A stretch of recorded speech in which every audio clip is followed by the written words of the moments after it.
والصلاة والسلام على سيد الأنبياء والمرسلين نبينا محمد وآله وصحبه وذريته وأهل بيته أجمعين أما بعد فأعوذ بالله من الشيطان الرجيم بسم الله الرحمن الرحيم وأوحى ربك إلى النحل أن اتخذي من الجبال بيوتا ومن الشجر ومما يعرشون ثم كلي من كل الثمرات فاسلكي سبل ربك ذللا يخرج من بطونها شراب مختلف ألوانه فيه شفاء للناس إن في ذلك لآية لقوم يتفكرون.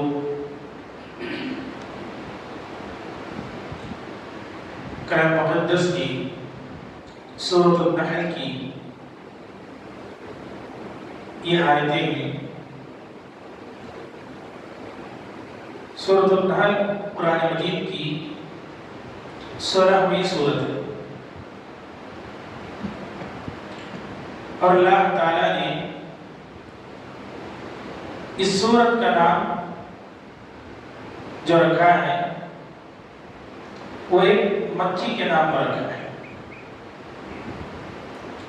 نحل کہتے ہیں عربی زبان میں شہر کی مکھی کو.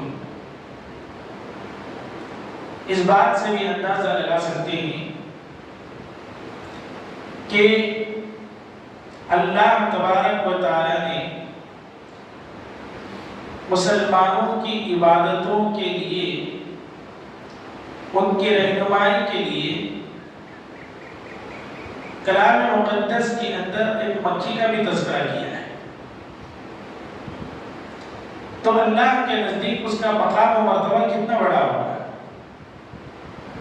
ایک چھوٹی سی مکھی لیکن اس کا تذکرہ قرآن مجید کے اندر. تو یہ بات درشاتی ہے کہ چھوٹی چھوٹی مخلوق بھی اللہ کے نزدیک کتنی اہمیت کی حامل ہے. یوں تو قرآن مجید کے اندر اللہ تعالیٰ نے کچھ صورتیں انبیاء کے نام پر رکھی, کچھ صورتیں جانوروں کے نام پر ہیں. سورۃ البقرہ کے اندر گائے کا تذکرہ ہے اور پھر اللہ تعالیٰ نے سورۃ النمل کا تذکرہ کیا جس کے اندر چیونٹی کا تذکرہ ہے. ایک جگہ ہے سورۃ العنکبوت جس کے اندر بکری کا تذکرہ ہے. تو یہ جو مختلف جو تذکرے ہیں اگر گہرائی سے ان صورتوں کو اگر ہم پڑھیں گے تو یقیناً جو دل کے اوپر جو بد دریچے ہیں وہ کھل جائیں گے. آدمی حقیقت میں اللہ کی وحدانیت کا اقرار کر لے گا اور اللہ تبارک و تعالیٰ کی وحدانیت اس کے دل میں اور مضبوطی کے ساتھ راسخ ہو جائے گی. کیونکہ کچھ ایسے تذکرے نہیں ہیں بلکہ اس کے ذریعے سے اللہ نے اپنے بندوں کو گہرا پیغام دیا ہے اور ان کی زندگی سے ان کے کاموں سے انسان کے لیے کیا دروس اور نصیحتیں ملتے ہیں ان کا تذکرہ بھی اللہ تعالیٰ اس کے اندر کیا ہے. تو اسی تذکرے سے جڑی ہوئی وہ آیات ہیں جو آپ کے سامنے تلاوت کی گئی جس کے اندر اللہ تعالیٰ نے مکھی کے تذکرے کو مختصر ہی صحیح لیکن کس انداز سے اسے بیان کیا ہے. اللہ نے فرمایا وَأَوْحَى رَبُّكَ إِلَى النَّحْلِ أَنِ اتَّخِذِي مِنَ الْجِبَالِ بُيُوتًا وَمِنَ الشَّجَرِ وَمِمَّا يَعْرِشُونَ. اللہ تعالیٰ نے تیرے رب نے وحی کی مکھی کے جانب, یا وحی کا معنی ہے کہ دل کے اندر بات ڈال دینا. وحی کئی طرح کی ہوتی ہے. جس طرح انبیاء کے پاس وحی آتا ہے اس کا ایک پروسیسر الگ ہے, اس کا ایک پروسیجر الگ ہے, اس کا ایک کام الگ ہے. لیکن اللہ تعالیٰ نے یہاں پر جو ذکر فرمایا وَأَوْحَى رَبُّكَ إِلَى النَّحْلِ کہ تیرے پروردگار نے مکھی کے جانب وحی کی, یعنی اس کے دل کے اندر وہ بات ڈال دی. جیسا کہ اللہ تعالیٰ نے وہاں پر ایک مقام پر سورۃ القصص کے اندر حضرت موسیٰ علیہ السلام کی ماں کا تذکرہ کرتے ہوئے کہا کہ ہم نے اس کے دل کے اندر وہ بات ڈال دی کہ اگر تو اپنے بچے کے بارے میں خوف میں مبتلا ہوتی ہے تو پھر اسے سمندر کے اندر ڈال دے. تو اللہ تبارک و تعالیٰ وہی کی ایک قسم یہ بھی ہے کہ اللہ تعالیٰ دل کے اندر بات ڈالتا ہے اور آدمی اسی کے لحاظ سے وہ کام کرتا رہتا ہے. صحیح چیزوں کی طرف اس کی کی رہنمائی ہوتی ہے. آدمی کبھی ذہنی طور پر بھٹک جاتا ہے, اسے معلوم نہیں ہوتا کیا ہوتا ہے, بلکہ اللہ تعالیٰ ایسے بندوں کی رہنمائی کرتا ہے, وہ صحیح ڈگر پر چلتا ہے, صحیح راستے پر چلتا ہے.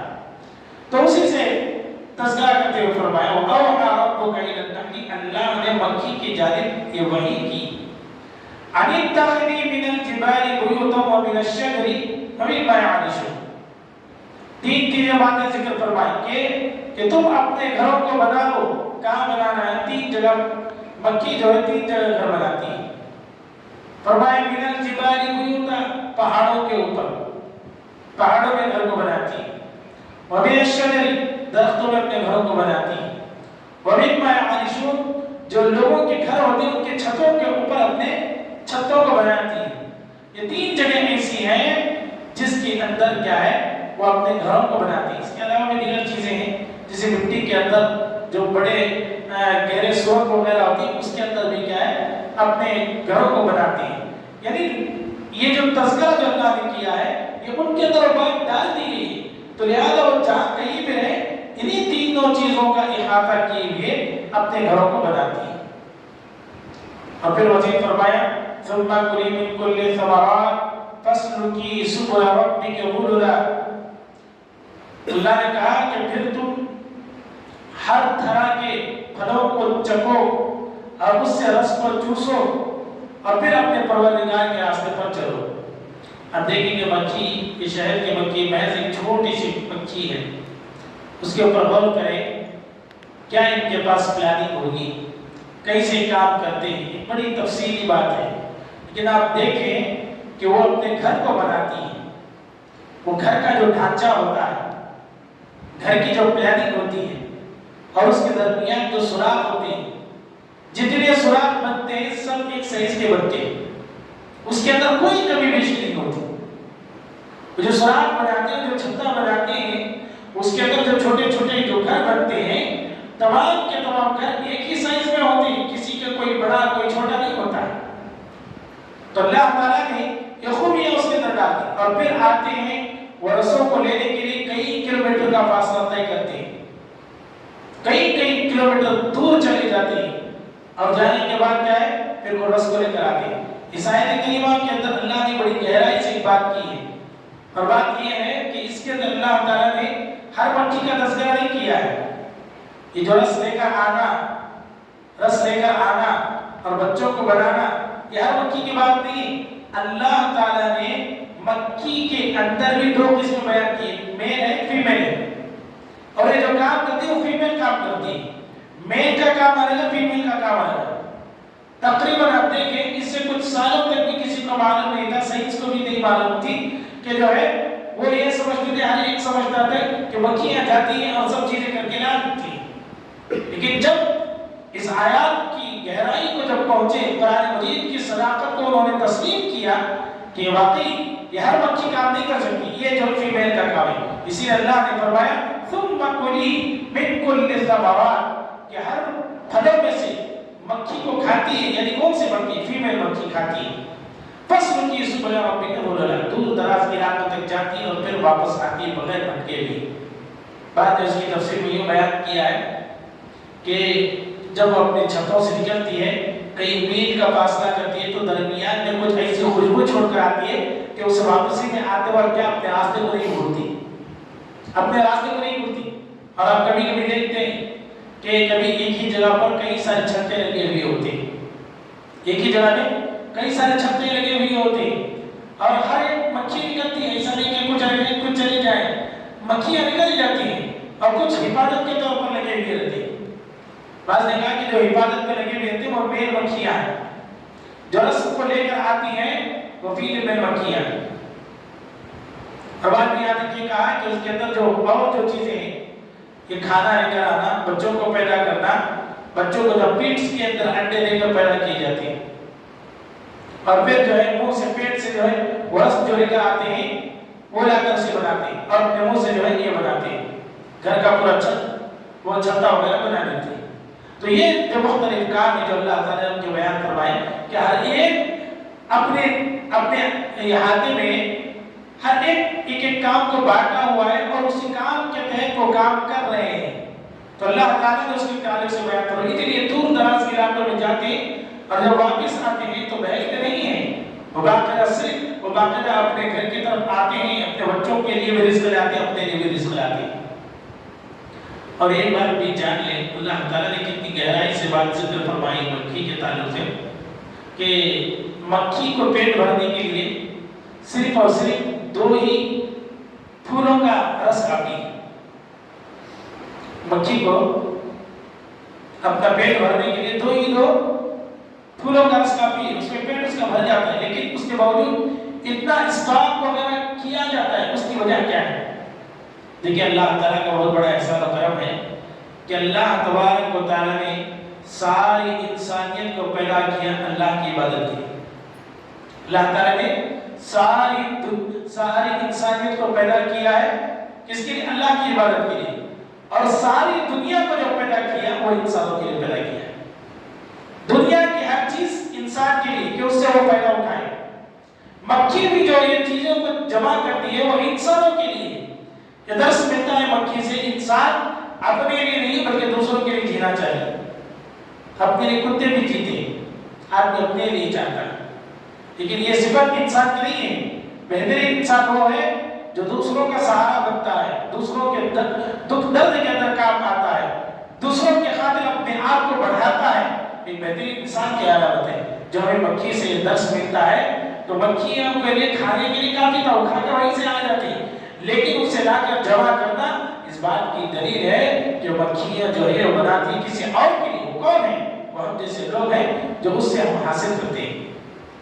فرمایا یخرج من بطونها شراب مختلف الالوان.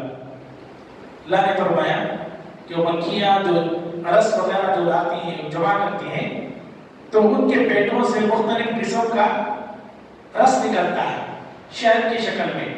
مختلف الالوان, طرح طرح کے. کبھی دیکھیں کوئی شہد ہوتی ہے کالی ہوتی ہے, کوئی شہد جو نا بلو ہوتی ہے, کوئی شہد جو ہے بالکل وائٹ ہوتی ہے, کوئی شہد ایسی زرد ہوتی ہے, مختلف ہے, کوئی سفید ہوتی ہے. تو مکھیوں کا رس جس انداز سے جمع ہوتا ہے شہد کا رنگ ویسے ہی بنتا ہے. اسے اللہ نے اس کا بھی ذکر فرمایا یخرج من بطونها شراب مختلف الوان. ان کے پیٹوں سے مختلف قسم کے رنگ کے مشروبات نکلتے ہیں, اور وہ جو مشروبات جو نکلتے ہیں فرمائے فیہ شفاء للناس, اس میں لوگوں کے لیے کیا ہے؟ شفا ہے. اور دیکھیے اس آیت کریمہ میں اللہ نے فیہ شفا کہا ہے. تو شہد کی یہ خاصیت ہے کہ شہد گرم ہوتا ہے اور اس کا علاج جو کیا جاتا ہے وہ سرد لوگوں کے لیے, سرد بیماریوں کے لیے. جو ٹھنڈی بیماریاں جو ہوتی ہیں, کچھ بیماریاں گرم ہوتی ہیں, کچھ بیماریاں ٹھنڈی ہوتی ہیں, تو جو بیماریاں سردی سے جڑی ہوئی ہیں ان کے لیے شہد بہترین علاج ہے. پھر نبی صلی اللہ علیہ وسلم کے پاس ایک آدمی آیا کہ اللہ کے رسول صلی اللہ علیہ وسلم میرے بھائی کو پیٹ میں بہت درد ہے, کوئی دوا کی تجویز کیجیے. نبی علیہ السلام نے کہا جاؤ اسے شہد پلاؤ. وہ آدمی آیا, شہد پلایا. شہد پلانے کے بعد جب واپس آیا کہ اللہ کے رسول صلی اللہ علیہ وسلم کم نہیں ہوا ہے, مزید اور بڑھ گیا ہے. نبی علیہ السلام نے کہا کہ جاؤ پھر پلاؤ. اور پھر پلایا. پھر دوسری مرتبہ آیا کہ اللہ کے رسول صلی اللہ علیہ وسلم بات ایسی ہے کم نہیں ہو رہا, بہت زیادہ بڑھتا جا رہا ہے. نبی علیہ السلام نے کہا پھر پلاؤ. تیسری مرتبہ اس نے پلایا. پھر آ کر اللہ کے رسول صلی اللہ علیہ وسلم سے کہا اللہ کے رسول صلی اللہ علیہ وسلم کم نہیں ہو رہا اور بڑھ رہا ہے. تو اس وقت پیارے نبی صلی اللہ علیہ وسلم نے فرمایا صدق اللہ وکذب بطن اخی. اللہ نے سچ فرمایا, تیرے بھائی کا پیٹ جھوٹا ہے, جاؤ اسے پلا, آرام ہو جائے گا. تو پھر ہو گیا, پلایا. اور اللہ کے رسول صلی اللہ علیہ وسلم کے پاس آیا کہتے ہیں اللہ کے رسول صلی اللہ علیہ وسلم اب آرام ہو گئے. بعد اسی تفسیر میں یہ بیان کی ہے کہ دوا کی مقدار ہوتی ہے, جب تک وہ مقدار آدمی نہیں پیتا تب تک وہ علاج مکمل نہیں ہوتا ہے. آدمی کو برابر کوانٹٹی میں پلانا ہے, اس لیے ڈاکٹر تجویز کرتا ہے 5 ml 2.5 ml ویٹ دیکھتا ہے, سب کچھ دیکھتا ہے, اور پھر اس کے بعد اسے دوا کی تجویز کرتا ہے. یہ ضروری ہے کہ جب تک صحیح مقدار میں ایک آدمی کو دوا نہیں ملے گی تب تک اسے شفا نہیں مل سکتی.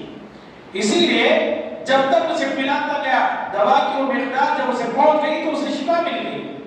اللہ تعالیٰ نے فرمایا، اسی نبی علیہ الصلوۃ والسلام نے فرمایا صدق اللہ وکذب بطن اخیک، اللہ نے سچ کہا تیرے بھائی کا پیٹ جھوٹا ہے. جب تو پلا آرام ہو جائے، جب چوتھی مرتبہ پلائے تو آرام ہو جائے. تو اللہ تعالیٰ نے اس کے اندر لوگوں کے لیے شفا رکھی ہے. اور خیر ٹکڑے میں اللہ نے ایک بات فرمائی، کہا ان فی ذلک لآیۃ لقوم یتفکرون، بے شک اس کے اندر اس قوم کے لیے نشانیاں ہیں، اس قوم کے لیے دروس ہیں جو قوم اس پر غور و فکر کرتی ہے. اور فکر کرنے والی قوم پر اس کے اندر کیا نشانی ہے. تو یہ مختصر سی آیت کریمہ ہے جس کے اندر اللہ تعالیٰ نے جو ہے شہد کی مکھی کا تذکرہ کیا اور اس کی خوبیوں کو بیان کیا، وہ کیسے رہتی ہے اس کا تذکرہ کیا.